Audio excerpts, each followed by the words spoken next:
When I was a kid, we had these unreachable giant pine trees sitting down a long embankment behind my house.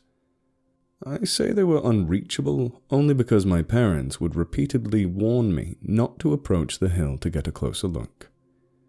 It's not like it was a particularly steep hill looking back, but to my child's sensibilities there was still an element of danger to the approach, especially since Mom and Dad told me no without much elaboration.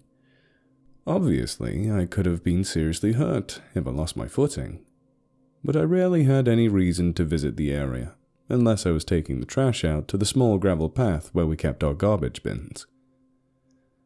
There's a rather unpleasant association I have with that old place now.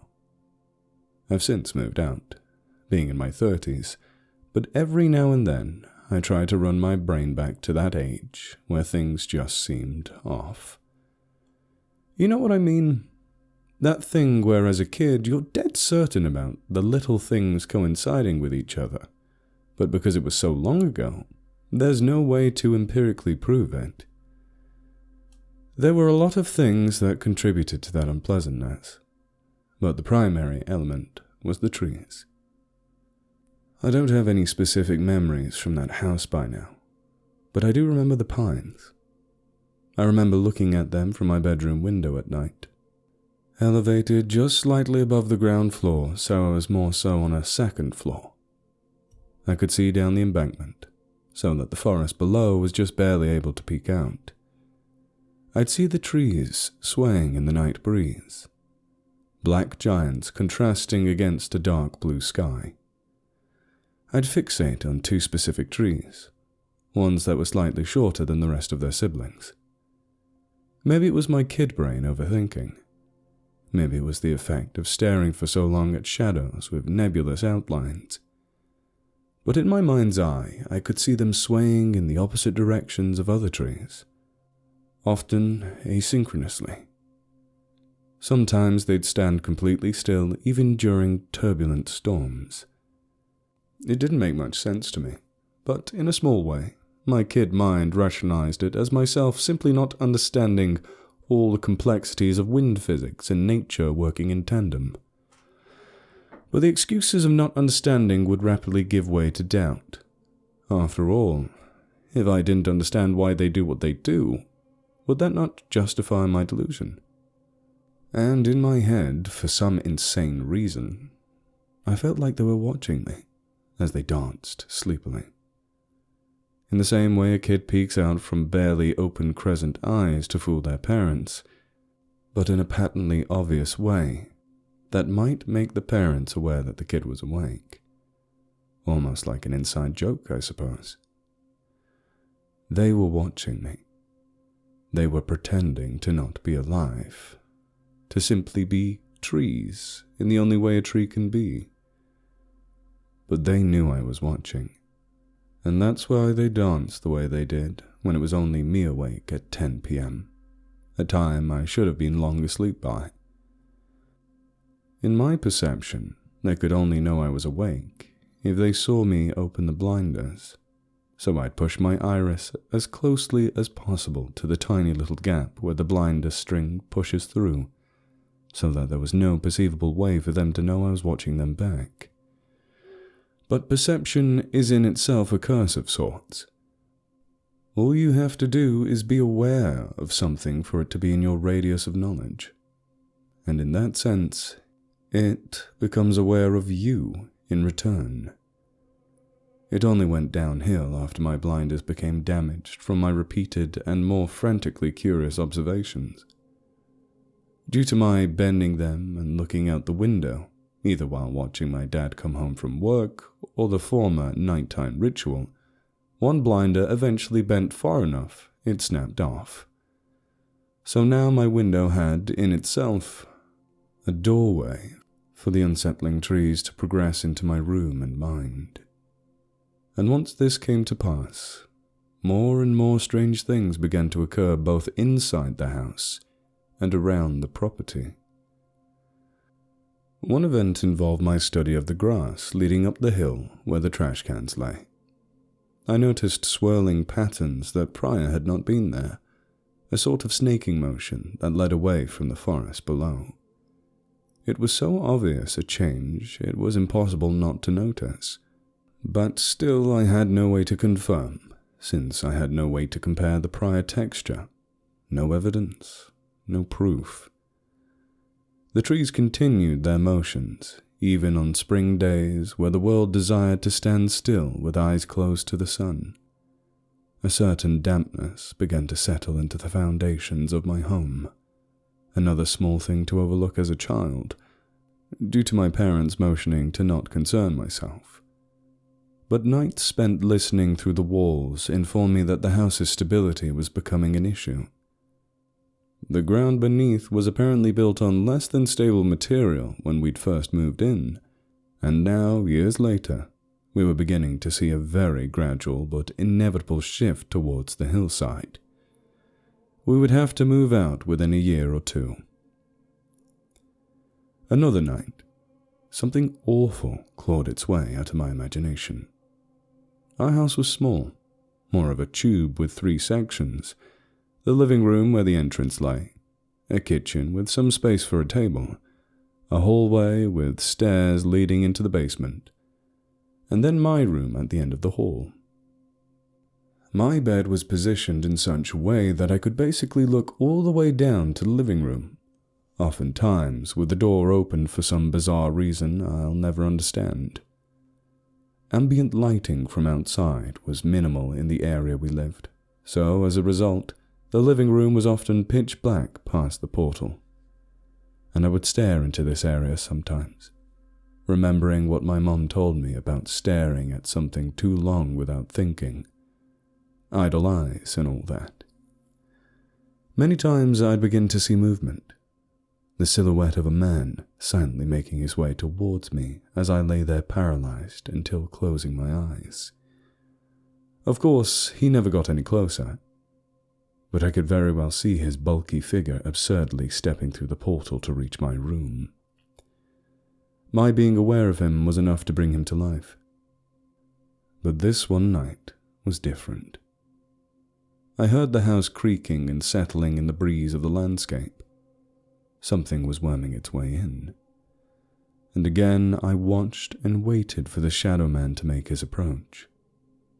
He took a lot longer to appear this time, and when he did, the stress of my recent overthinking began to stretch the apparition to its logical extremes. He was misshapen this time, lopsided, like the fist of a god pressed him into a clay putty nonsense shape. Instead of the obviously shimmering, hallucinatory outline I'd become familiar with, he was lined with squirming, wriggling lines. Black enough to have no discernible details, but material enough to display the sheen of some shiny, hairy, perhaps viscous material. It watched me for what felt like eons that night before stumbling out of view.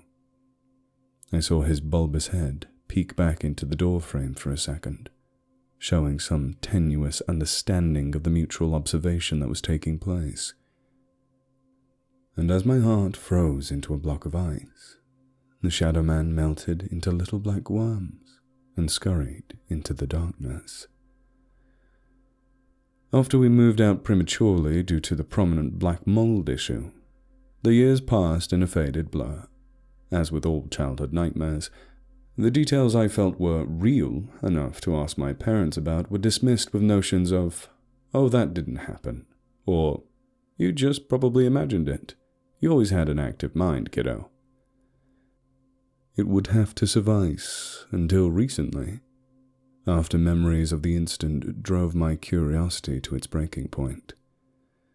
As an adult, you have the power to strip your nightmares bare, and as an accomplished writer, I decided to farm some inspiration for future works.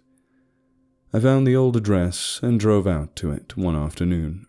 The ambiguously rural cul-de-sac was still there, untainted by time or the pale blue noon sun, still green and luscious as the day we left. And, unsurprisingly, the house was gone.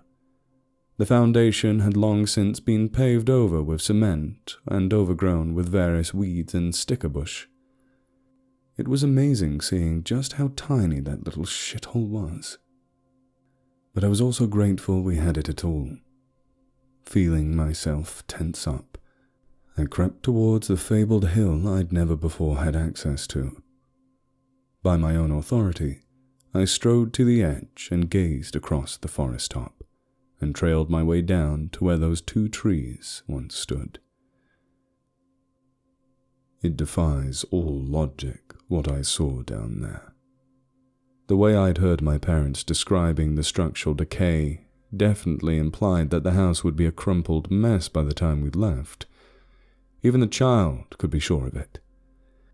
And yet, down where the nightmare trees of my childhood stood, waving in anticipation for my return, there was my house, nestled between them like some strange face resting chin down at the tree line entrance.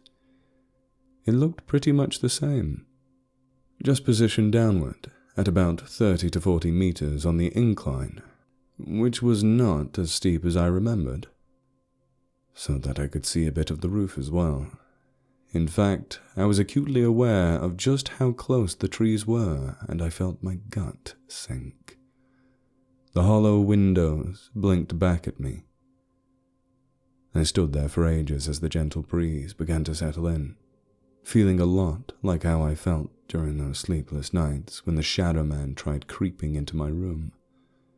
Except this time when my eyes closed, it didn't go away. The house, the trees, the strangely snaking grass path, it was all still there and very real. And even worse, as I stared out into the word null that lay at the bottom of the hill, I realized that much of it stood out in startling contrast to its surroundings. The trees, my house, and even a patch of the sky behind the tree line were somehow more saturated, more fuzzy than the objects in space adjacent. I can't describe it well enough. It was like someone had painted a blurry image of that scene over my own vision, along where I was looking. I bobbed my head frantically, trying to discern what exactly was the change taking place. I stepped down the hill, inching closer to the playfully teasing trees, and then my house began to wave back, shimmying like a tree. The clouds in the sky above the tree line squirmed in their place, their white puffs turning inward into centipedal spirals. And as I inspected closer and closer, it was with dawning horror I recognized the shape of the thing I was looking at in my fragmented understanding of reality. The trees, the house, the ground, and even the sky were all made of that same wriggling, teasing, malignant shape the shadowman had turned into that one night ages ago. Like an infection, a growth, it had spread to its surroundings in a two-dimensional facsimile of the area I'd grown to know. Maybe it was my perception that fed it, or maybe it had been feeding on something else. Maybe we had escaped just in time. As I came within 10 feet, a gut-churning distance, knowing what I know now, I tried to peek past the tree line, desperate to dispel the feverish delusions with one last feeble attempt. Beyond the spot where the visual aberration ended was a wall of writhing parasites extending into the forest some unknown distance back. Black, vile little creatures that changed color the closer to the vantage point perspective they came. They perfectly mimicked every point of color, every leafy detail, every brick and every panel of the house, even the flat blue color of the sky and the whites of the clouds many meters high. This whole location was just a giant parasitic mimic, with the two original trees as the focal point. They knew I was there, and that's why they stood waiting and watching for as long as they did. They waited for me to come back so that I could continue feeding them with attention. I left not too long after, my stomach tied into knots as I avoided the rearview mirror. Even now, in the safety of my apartment, I never tend to stare for very long at any given spot. No moving shadows hold my attention. No ambiguous shapes on the horizon give me intrigue. All I desire is to quell the worming sensation that occasionally erupts from my brain, lest it grow into a writhing alien that consumes my vision and dreams.